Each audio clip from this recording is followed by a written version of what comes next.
Helder, como lido com transações em microserviços? Transações entre microservices.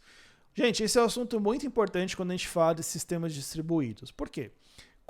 Quem trabalhou muito com monólito, né, aí, aplicações que têm uma base de código normalmente mais única, ou tem normalmente só um banco de dados, ou ainda que tenha mais de um banco de dados, normalmente é a mesma tecnologia, então fica mais fácil de gerenciar. Quando a gente distribui muito isso, fica muito tecnologias diferentes, rede no meio, comunicação, etc., isso fica um pouco mais complexo. Por quê? Quando eu estou dentro de um único banco de dados, eu abro uma transação, faço passos. Se foi tudo com sucesso, faço um commit, aquela transação finalizou. Quando eu tenho serviços distribuídos, normalmente a transação, né, do ponto de vista de negócio, ela começa num serviço, ela vai para outro serviço, ela vai para outro serviço, ela vai para outro serviço, ela vai para outro serviço e ela finaliza em outro serviço. Como é que eu faço com que tudo isso seja uma transação atômica, né, num modelo ACID? Não tem como eu garantir que seja realmente o comportamento dessa forma. Então, existem estratégias que você pode usar para fazer isso, e a mais conhecida é a chamada SAGAS, né? A SAGAS Pattern, que é baseada num paper lá da Universidade de Stanford, de 1987. Então você fala assim, as coisas antigas, né? Não, gente, tem coisa antiga que está resolvendo o problema de hoje muito bem, e o SAGAS é um exemplo disso. Tá, então, basicamente, o que o SAGAS trata em relação a isso? É um negócio chamado transação de compensação.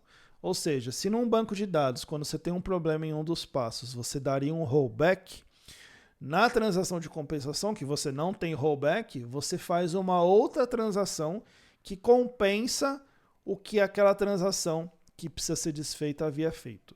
Tá? Ficou esquisito, ficou complicado, vou dar um exemplo que todo mundo vai entender. Você aí muito provavelmente usa cartão de crédito.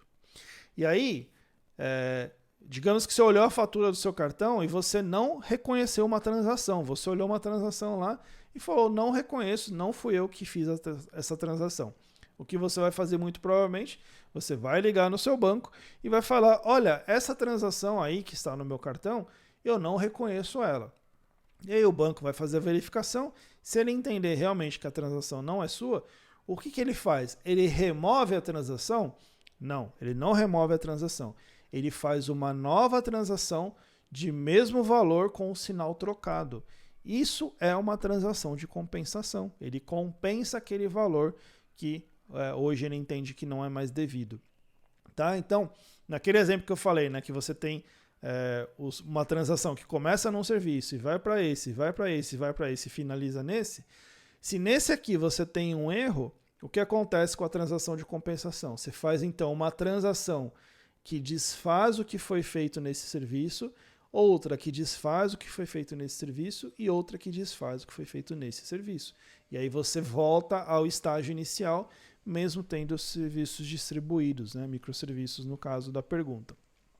Isso é algo que não é exatamente tão simples de se fazer, mas que hoje a gente tem uma parte de um projeto open source que ajuda demais a fazer isso, que é o Camel. O Camel, que é provavelmente o maior projeto open source relacionado à integração que a gente tem no mundo, ele tem um módulo do Camel, né, uma das partes do Camel, que é o Camel Sagas.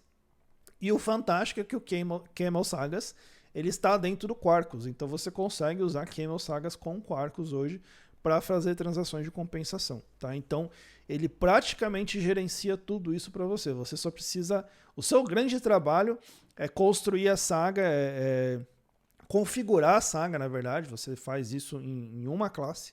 Você configura todas as suas sagas. Então, assim, vai entrar por aqui, vai para cá, vai para cá. Se der erro nesse, chama esse. Se der erro nesse, chama nesse. Então, você estrutura tudo isso para você e ele cuida de tudo isso para você. Tá? Então, essa é a grande sacada nos dias de hoje para a gente cuidar de transações dentro de ambientes distribuídos como microservices.